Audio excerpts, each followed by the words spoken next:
मौत के मुंह में चले जाते हैं और उनके बच्चों का फिर कोई पुरसाने हाल नहीं होता, उनके आंसुओं को पूछने वाला नहीं होता, उनको रोटी का इंतजाम करने वाला कोई नहीं होता, उनकी बीमारी और तालीम का कोई इंतजाम नहीं कर सकता। ये उन खानदानों के लिए ये आज जनाब स्पीकर ये एक बहुत बड़ा इन्होंने जालिमाना इक़दाम किया है कि कैंसर और टीबी के जो अमराज हैं उनकी मशीनरी जो उनको चाहे वो जो भी है उसके ऊपर उन्होंने टैक्स लगा दिया। और फिर जनाब स्पीकर बात यहीं खत्म नहीं होती, और जो मैंने अर्ज कर दिया कि खाम माल के ऊपर ड्यूटी लगाई। फिर जनाब स्पीकर आगे ज़राअत को देखें। पाकिस्तान अल्लाह ताला के फजल करम से इन 74 सालों में चंद साल उनको आप छोड़ दें जब कभी कोई खुश्क साली हुई या कोई और वबा आ गई कॉटन के ऊपर या किसी और के ऊपर, Pakistan has generally been a net exporter of our agri products. गंदम, चीनी हम सारा साल एक्सपोर्ट करते रहे। अब आके इनके दौर में we have become net importer, बजाय इसके कि ज़राअत को हमें दवाम बख्शना चाहिए। यहां पर इस ऑनरेबल हाउस में जो ज़रूरी जो काश्तकारी से ऑनरेबल मेंबर्स का जिनका ताल्लुक है वो इस बात की गवाही देंगे कि ज़राअत जो है वो पीली हो चुकी है। कॉटन का पिछले साल अपना उसकी पैदावार का बेड़ा गर्क हो गया। सिर्फ 5.5 मिलियन गांठें अपने प्रोड्यूस हुई। पाकिस्तान 14 मिलियन गांठों तक जा चुका है, ये रिकॉर्ड का हिस्सा है। और फिर जिस तरह इन्होंने चीनी बार बार और गंदम बार बार इंपोर्ट की, अरबों डॉलर उसके ऊपर बर्बाद कर दिए। जो मुल्क जो कि जिसका एक सबसे बड़ा जो उसका इसकी जो कैपेसिटी है वो एक्सपोर्ट आम जो है वो हमारी ये एग्री प्रोडक्ट्स है, वो बजाय हम एक्सपोर्ट करने का उनको इंपोर्ट कर रहे हैं और अरबों डॉलर पाकिस्तान का जाया हो रहा है हर साल इनके दौर में। अब देखिए अभी भी ये इंपोर्ट हो रहा है अपना गंदम भी और चीनी भी। और फिर LNG का जो हशर हुआ वो एक अलहदा स्कैम है। अरबों रुपए वहां पर खाए गए और पाकिस्तान के बर्बाद किए गए। लेकिन अब ये seed, plants, tools, chemicals of the agriculture उसके ऊपर उन्होंने 17% GST लगा दिया है। ये हाउस, अगर इस हाउस ने अपने किसान की, गरीब किसान की इन्होंने पैरवी ना की तो वो हमें माफ नहीं करेंगे। जनाब स्पीकर, इससे बड़ा जुल्म और क्या हो सकता है। और फिर tax on locally produce raw cotton, जो रॉ कॉटन उसके ऊपर भी टैक्स लगा दिया। आप अपनी जो पाकिस्तान के वो जो मुर्गी जो अंडे देती थी आप उसी का गला काट रहे हैं इस GST के जरिए। आप स्पीकर साहब नोट कर लें, मैं फिर बात करता हूं। ये मैं कागज आपको दे दूंगा अभी। मैं नहीं, मैं जो आप लिस्ट है मैं उसके बारे में नोट कर रहा हूं। ठीक, ओके। हुकूमत का काम है। जनाब स्पीकर, आप ना नोट करें। मैं आप समझी नहीं है जिसने तकरीर जो ज़रूरी आलात है उसके ऊपर टैक्स लगा दिए, ज़रूरी आलात के ऊपर। इससे बड़ा और क्या जुल्म हो सकता है। मैं समझता हूं कि इनके इस जालिमाना इक़दामात से आसमान क्यों नहीं फट पड़ा, ये जमीन क्यों नहीं अपना फट पड़ी, ये जमीन में क्यों नहीं खुद ये जाके वहां पर छुप गए, बजाय इसके कि पाकिस्तान के 22 करोड़ आवाम के लिए एक और महंगाई का एक पहाड़ लेके आ रहे हैं। जनाब स्पीकर, मैं आपको ये बात बिला खौफ तरदीद बताना चाहता हूं कि ये कौम इनको माफ नहीं करेगी। ये कौम सड़कों पे आएगी और इनसे हिसाब लेगी कि ये टैक्स जो है ये किसी सूरत भी ये इनकी बर्दाश्त से बाहर है। और उसके बाद जनाब स्पीकर, चूंकि ज़राअत की मैं बात कर रहा हूं और ये बात it's a matter of record, it is a matter of record कि हमारे जमाने में जनाब स्पीकर यूरिया जो था, यूरिया उसकी कीमत 1200 रुपए थी। एम आई राइट? 1200 रुपए थी। 1200 उसी की बात कर रहा हूं, 1200 रुपए थी। आज जनाब स्पीकर वो 3700 रुपए पे है, 3700 रुपए पे। जनाब स्पीकर, जमीन वाले बैठे हैं। जनाब speaker, DAP, no cross talk please. DAP मैंने पता है। हमारे जमाने में, मियां नवाज शरीफ के जमाने में DAP की कीमत वो 3500 रुपए थी। I am sorry, 2400। I stand corrected sir. मैं I was on the higher side ताकि ये तरदीद ना कर सके। जनाब स्पीकर 2400। और आज डीएपी, ये मैं बात इस मौजूद ऐवान में आपके सामने आपको गवाह बनाकर कह रहा हूं कि आज 9,500 रुपए में भी ब्लैक में मिल रही है, ब्लैक में। और गरीब किसान जो पहली तबाह हाल था उसको बर्बाद कर रहे हैं। ये जो हमारी जो मौजूद मेंबर्स हैं जिनका ताल्लुक काश्तकारी से है, ये इस बात की गवाही देंगे। और ये इन्होंने जो मुकर्रर की है कीमत, उससे 3 गुना ज्यादा ब्लैक में 9,500 पे ब्लैक में बिक रही है, वो भी नहीं मिलती। और वो कौन लोग हैं जो ब्लैक कर रहे हैं? वो इनके फ्रंटमैन हैं, वो इनके डीलर्स हैं, वो इनके एजेंट्स हैं, वो इनके मिडलमैन हैं, जो दोनों हाथों से गरीब किसान की जेबें जो हैं वो खाली कर रहे हैं। इससे बड़ा जुल्म जनाब स्पीकर और क्या हो सकता है कि आप एक तरफ किसान की जो खाद है, उसकी जो डीएपी है, उसका यूरिया जो है, वो आसमानों से बातें करें, आप उसको से एक्सपेक्ट करें, तो करें कि वो पैदावार बढ़ाएगा और वो एक्सपोर्ट होगी। जनाब स्पीकर, ये किसको बेवकूफ बना रहे हैं, किसको धोखा दे रहे हैं? मैं समझता हूं कि इससे ज्यादा दर्दनाक, हौलनाक सूरत हाल, चाहे वो ज़राअत है, चाहे वो सनत है, चाहे वो कारोबार है, चाहे वो आम आदमी है, इससे ज्यादा खराब सूरत हाल पाकिस्तान की तारीख में कभी पैदा नहीं हुई।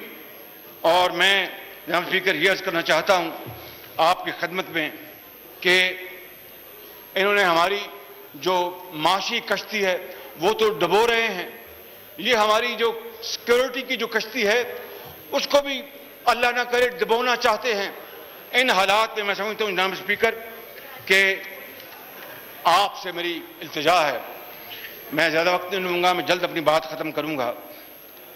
हम सियासी इख्तिलाफात रखते हैं, होने चाहिए, लेकिन मैं आज आपको अपनी तरफ से और अपने ऑनरेबल कॉलीग की तरफ से ये यकीन दिलाता हूं कि ये सारे गरीब मारी के इकदामात वापस लें, ये सारे जालिमाना इकदामात वापस लें, चाहे बच्चों का दूध हो, चाहे काश्तकारों का सामान हो या बीज हो या खाद हो, चाहे अस्पतालों की दवाइयां हो या मशीनरी हो, ये सारे वापस लें, लाएं दूसरा बिल।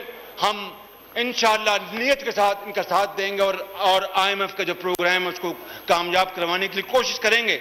लेकिन इस तरह ये बिल लेके आए और उसको बुलडोज इन्होंने किया तो हम इस ऐवान में भी इसकी भरपूर मुज़ाहमत करेंगे और सड़कों पे भी करेंगे और बाहर भी करेंगे।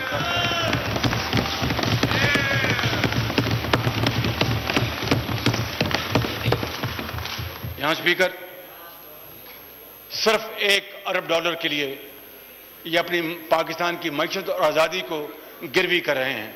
मैं आपको वो याद दिलाना चाहता हूं, आपको वाकया जब पाकिस्तान एटमी ताकत बनने जा रहा था, प्रेसिडेंट बिल क्लिंटन ने मियां नवाज शरीफ वज़ीर आज़म को $5 अरब की पैकेज ऑफर की। मैं उसका ऐनी शाहिद हूं, गवाह हूं। वज़ीर आज़म ने 5 टेलीफोन कॉल्स भी आए, 5। हर बार उन्होंने कहा कि मेरे लिए बड़ा मुश्किल है, ये मुमकिन नहीं है। हिंदुस्तान ने ये हरकत की है, ना करते तो शायद हम इसके ऊपर इस तरह का एक थे।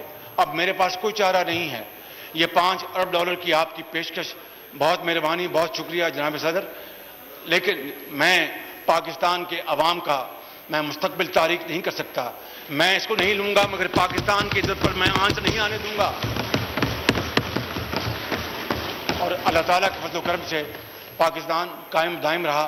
आज ये $1 अरब की खातर जिनके बारे में खुद ऑनरेबल फाइनेंस मिनिस्टर उन्होंने गोया हुए कि वो खड़ा हो गया है इमरान नियाजी, वो तो आज घुटने टेक चुका है। मैं समझता हूं कि जनाब स्पीकर, जो कौम भीख मांगती है और भीख की आदी हो जाती है वो कभी तरक्की नहीं कर सकती। Hand outs and aid and dole outs, never ever they have been able to strengthen a society on its feet. कभी नहीं हुआ। पांव पे खड़ा होने के लिए आपको जरी बनना पड़ता है, मेहनत करनी पड़ती है, अल्लाह पर तवक्कुल रखना पड़ता है, दिन रात मेहनत करनी पड़ती है। उसके बगैर आप बातों से आप ताकतवर नहीं हो सकते। जनाब स्पीकर,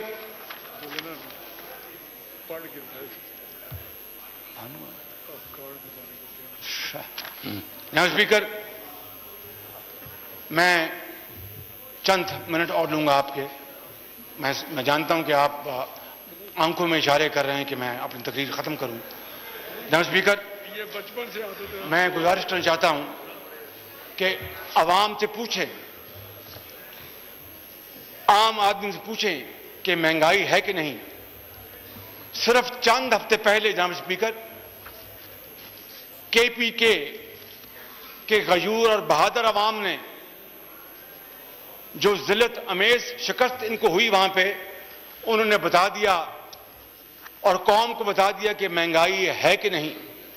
जनाब स्पीकर, ये वही केपीके है खैबर पख्तूनख्वा जहां से आपका ताल्लुक, और एक पाकिस्तान का खूबसूरत तरीन ये सूबा है, बेहतरीन, और वहां पर गयूर अवाम है। ये वही केपीके है जिसके बारे में ये पीटीआई, वहां पर इनको ना गरीब नजर आता था, ना इनको गुर्बत नजर आती थी, ना कच्चे घर नजर आते थे, ना कोई बीमार नजर आता था। अस्पताल और यूनिवर्सिटियां की उसकी रेल पेल थी। चंद हफ्ते पहले केपीके में इनकी बदतरीन शिकस्त ने इनकी आंखें खोल दी होंगी, और अब इनको वहां पर गरीब भी नजर आता होगा और गुर्बत भी नजर आती होगी। और जनाब स्पीकर, मैं आपकी खिदमत भी अर्ज करना चाहता हूं, आप एक सियासी शख्स हैं, कदावर शख्स हैं, बड़ा तजुर्बा है आपका। जब आपको, मैं आपकी बात नहीं कर रहा, मैं पीटीआई की बात कर रहा हूं, मगर मुखातब मैं आपको हूं। जब आपको गरीब और गुर्बत नजर ना आए तो मैं आपको बिला खौफ तरदीद कह सकता हूं कि फिर आवाम को पीटीआई अगले इलेक्शन में नजर नहीं आएगी। बिल्कुल, ये मैं आपको बिल्कुल डंके की चोट पे कह रहा हूं। जब शफाफ इलेक्शन होंगे तो फिर पाकिस्तान के करोड़ों अवाम इनको आटे दाल का भाव बताएंगे, और बताएंगे कि गरीब मारी और जुल्म और सितम और ये महंगाई और ये बेरोजगारी के नतीजे में वो इनको इबरतनाक सबक सिखाएंगे। जनाब स्पीकर, इसमें कोई दो राय नहीं है।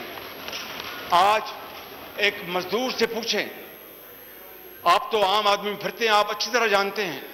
एक मजदूर से पूछें, उनके घर में खाने को कुछ नहीं, बच्चे उनके भूखे हैं। एक घराने में बूढ़े वालिदैन के लिए दवाई और इलाज का इंतजाम नहीं है। एक घराने में माँ बाप के पास बच्चों को तालीम दिलवाने के लिए फीस अदा करने के लिए पैसे नहीं हैं। जनाब स्पीकर, उनसे पूछें जिनके पास जिंदा रहने के लिए कोई वसीला नहीं है। और जनाब स्पीकर, वो सफेद पोश जो करोड़ों इस पाकिस्तान में, और सफेद पोश की तारीफ आप जानते हैं कि जो किसी के आगे हाथ नहीं फैलाते, वो सफेद पोश, इनको क्या पता वो सफेद पोशों के साथ क्या बीत रही है कि उनकी सफेद पोशी की चादर महंगाई, बेरोजगारी और गुर्बत के हाथों छिन चुकी है। जनाब स्पीकर, इससे बड़ा जुल्म क्या हो सकता है कि जो नाम लेवा हो रियासत मदीना के, तो वहां पर एक यतीम, बेवा, सफेद पोश सब लुट-पुट जाएं। ये हो नहीं सकता, ये मुमकिन नहीं है। अल्लाह की हाकमियत में ये मुमकिन नहीं है। कुरान करीम इस बात की गवाही देता है। ये बात सिर्फ इसलिए हो रही है कि इनके अमल में जमीन आसमान का फर्क है। ये बात कुछ करते हैं और अमल उसके उलट करते हैं। यही वजह है कि आज ये तमाम वबाएं पूरे पाकिस्तान में अपने आगोश में ली हुई। जनाब स्पीकर, मैं ये कहना चाहता हूं कि वो सनतकार जो इस मुल्क के लिए फॉरेन एक्सचेंज कमाते हैं, लाखों लोगों को रोजगार देते हैं, आज उनकी सनतों से की चिमनियों से धुआं निकलना बंद हो चुका। हजारों लाखों लोग बेरोजगार हो चुके। आज कारोबारी लोगों का कारोबार ठप हो चुका। आज एक मजदूर जब चौकों और चौराहों में जाते हैं, आप सुबह देखते होंगे, सुबह 6 बजे पहुंचते हैं, 5 बजे फजर के बाद सारा दिन गुजार देते हैं, और शाम को घर वापस आते हैं कि उनको मजदूरी नहीं मिलती, वो कहां से अपना पेट पालेंगे, कहां से गरीब बेटे के लिए अपना इलाज का इंतजाम करेंगे, कहां मां के लिए इस जाड़े में सर्दी में कोई गर्म बनियान लेके आएंगे। जनाब स्पीकर, ये हैं वो हालात। और मैं आपको अर्ज करना चाहता हूं कि जिस तरह मैंने बात की ये किसानों की, ये किसान मारी जो उन्होंने की है पहले भी और अब इस मिनी बजट में, ये जनाब स्पीकर ये है वो एक तवील दास्तान जो कि किसी भी क़यामत से कम नहीं है जो गरीब अवाम को निगल रही है।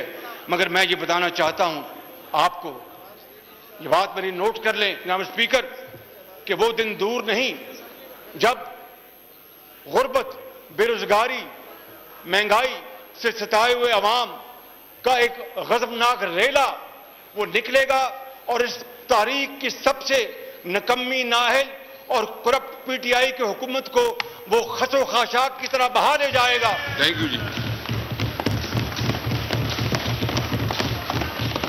मैं फिर आखिर में इन्होंने कभी हमारी बात को ना मानना तो दूर की बात है, उसके पर गौर करना भी कभी इन्होंने पसंद नहीं किया, क्योंकि ये अपनी अना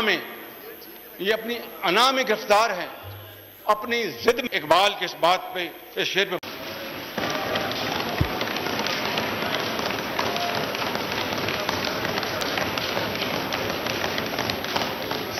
बहुत बहुत शुक्रिया स्पीकर साहब। बड़ा ही खूबसूरत शेर सुनाया लीडर ऑफ ऑपोजिशन ने और पढ़ा भी बहुत अच्छा। काश कि इनकी मईशत की पॉलिसियां बनाने वाले भी इतने अच्छे होते जितना इनको शेर बताया गया। इन्होंने कहानी शुरू की। Please no agreement. मैं साहब इनको बता दे कोई वो ना करे प्लीज।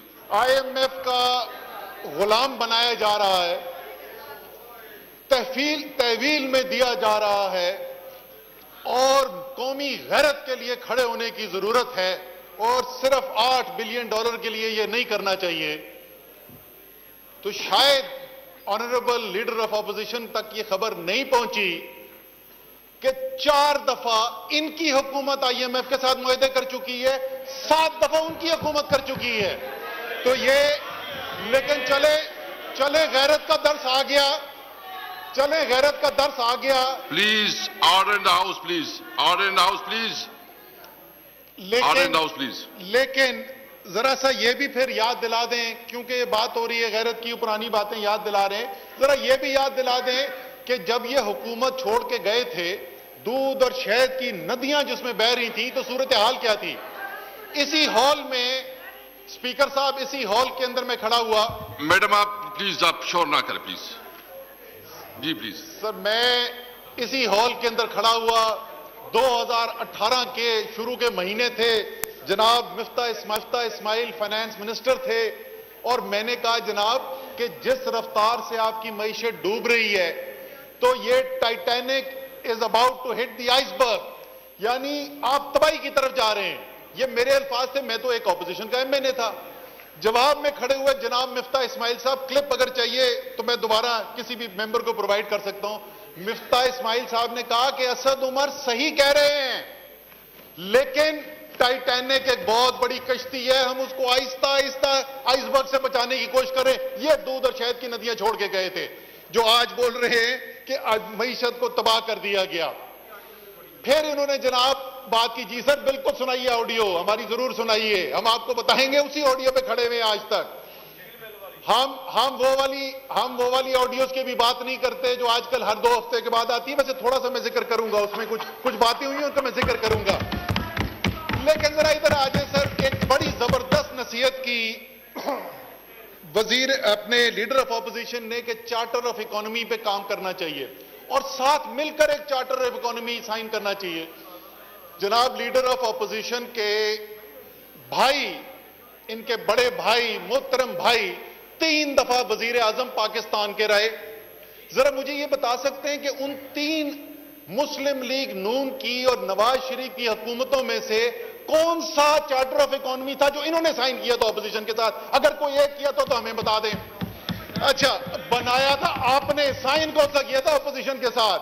लेकिन चले हम ये बोलते हैं कि इनके साथ हम बैठने को तैयार हैं, लेकिन मुझे यह बताएं स्पीकर साहब कि हम इनके साथ जब मईशत की बेहतरी के लिए बात करेंगे तो हम इनसे सीखेंगे क्या कि किस तरीके से टीटी करा के मनी लॉन्ड्रिंग कराई जाती है, या किस तरह 15 और 20 हजार रुपए महीने के तनख्वाहदार मुलाजिमों के अकाउंट से अरबों रुपया बरामद किया जाता है, या किस तरीके से पैनामा के पेपर्स के अंदर वजीर आजम पाकिस्तान सारी दुनिया में बदनाम होता है।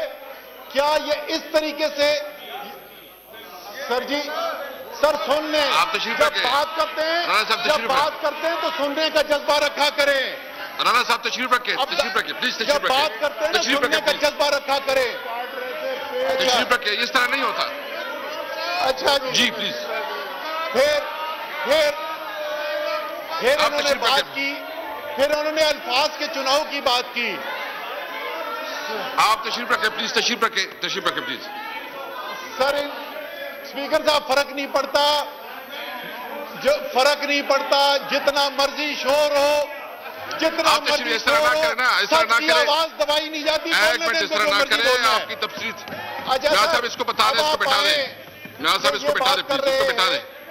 आप प्लीज बैठ जाए प्लीज, प्लीज। स्पीकर साहब आप इनको छोड़ देना, इनको बोलने दे जो मर्जी बोलना है। अच्छा हम इनकी आवाजों से दबने वाले नहीं है, ना इनकी बातों से घबराने वाले। ये इन्होंने बात की कि इमरान खान ने बोला किसी को चोर और किसी को डाकू बोला, और उससे जो है पाकिस्तान की सियासत खराब हो गई।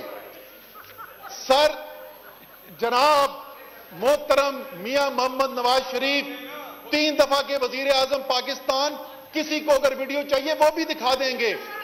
वो लोग जो आज इनके साथ बैठे हुए हैं, उनके वालिदैन, उनके मरे हुए वालिदैन को कहते हैं ये अंग्रेजों के कुत्ते नहलाते थे, ये गुफ्तगू ये किया करते थे।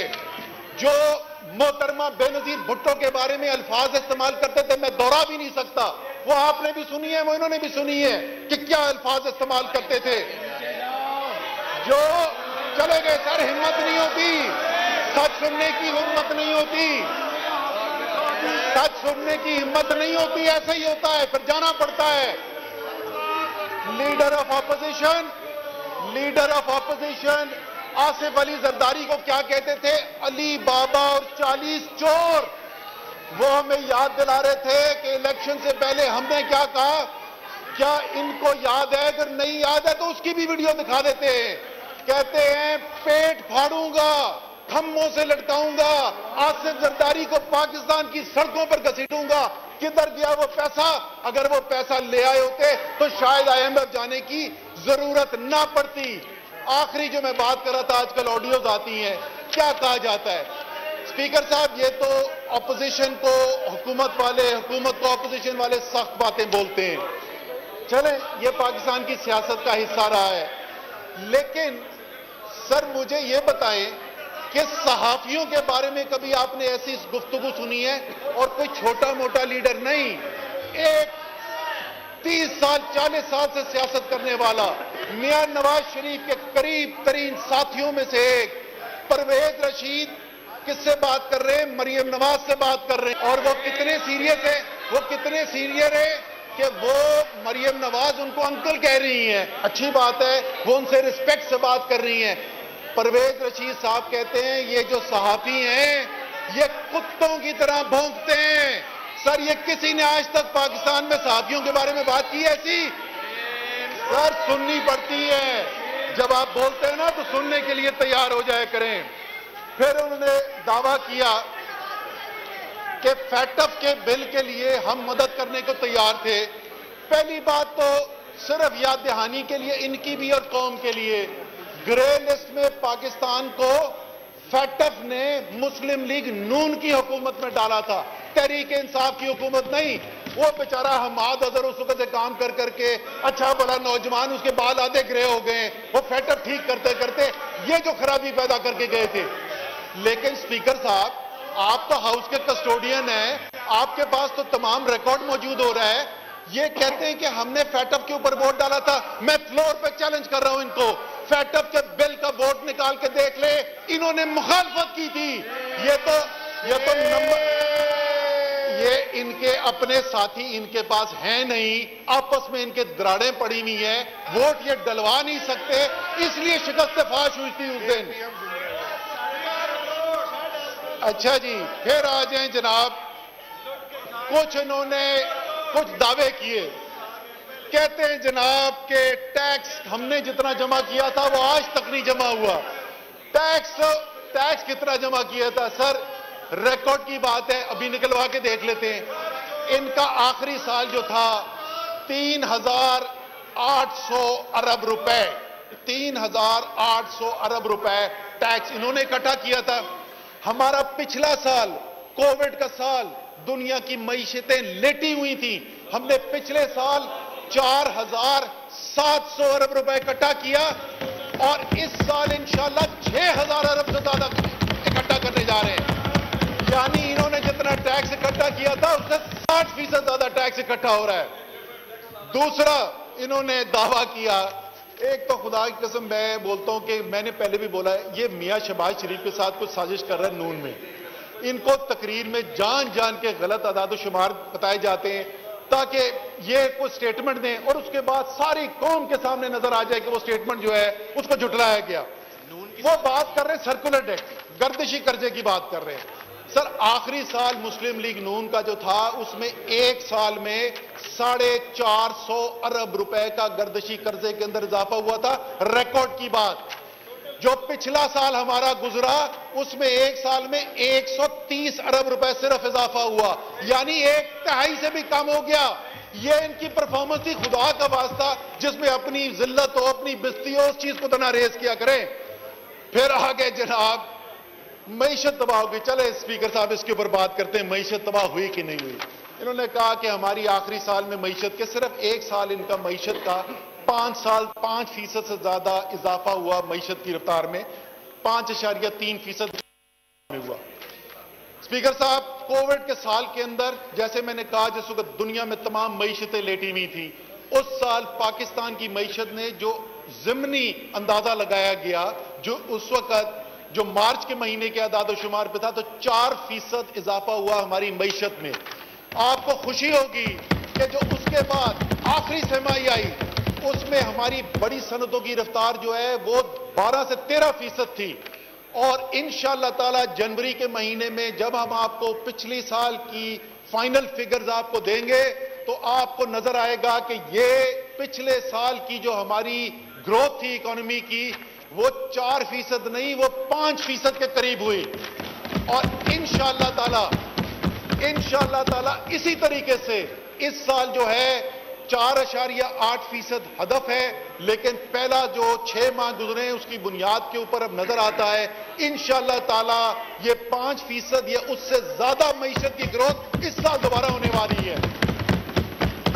इन्होंने और आपको बताते हैं मईशत में क्या हो रहा वाला है, अब शायद पढ़ते नहीं है या शायद वहां चले जाते हैं, क्योंकि देखें ना खानदान जो है, भाई आपका लंदन में, आपके भाई का उधर समधी लंदन में, आपके भतीजे लंदन में, और पता नहीं कौन कौन लंदन में जमा हुआ, तो शायद पाकिस्तान का जायजा लेने का टाइम ज्यादा मिलता नहीं है। सर हमारी एक्सपोर्ट्स जो दोनों हुकूमतें मिलाकर 10 साल के अंदर उन एक्सपोर्ट्स के अंदर इजाफा नहीं हो सका। हमारी जो एक्सपोर्ट्स थी जो मुस्लिम लीग नून ने इनहेरिट की आखिरी साल में उससे कम थी। स्पीकर साहब आपको भी और पाकिस्तान के अवाम को सुनकर खुशी होगी कि इस साल पहले 6 माह के अंदर हमारा 27 से 28% इजाफा हो रहा है सिर्फ इस साल के अंदर एक्सपोर्ट का।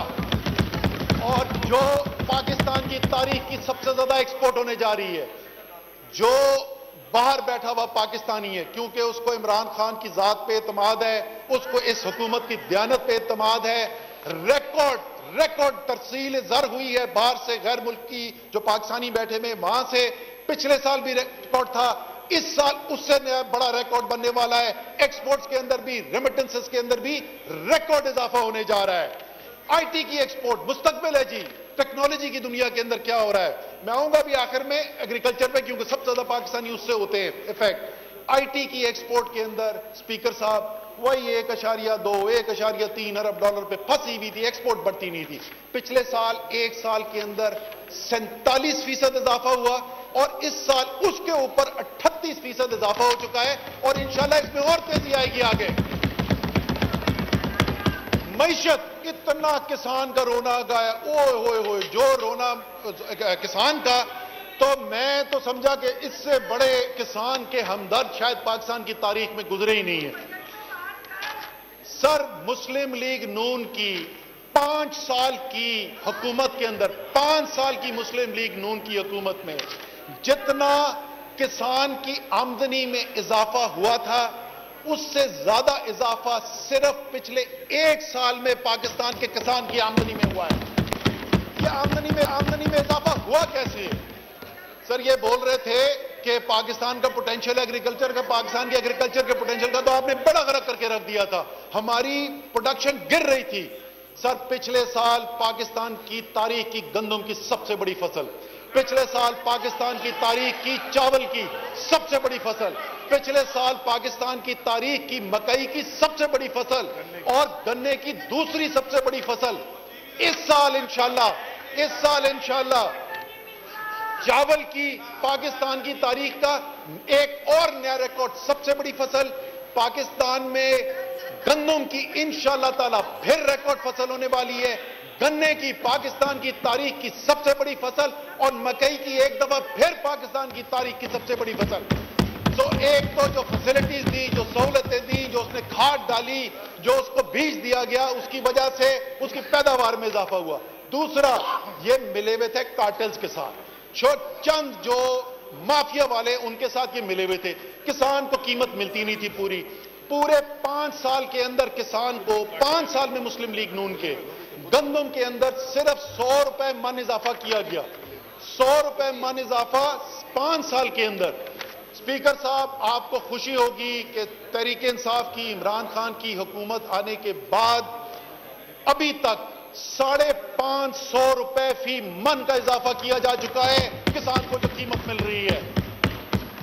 गन्ना जिसकी कीमत ये अनाउंस तो कर देते थे, लेकिन क्योंकि ये कार्टेल्स के साथ मिले हुए थे, खुद आदि तो शुगर मिले अपनी है, ये इन्होंने 130 से 150 रुपए के दरमियान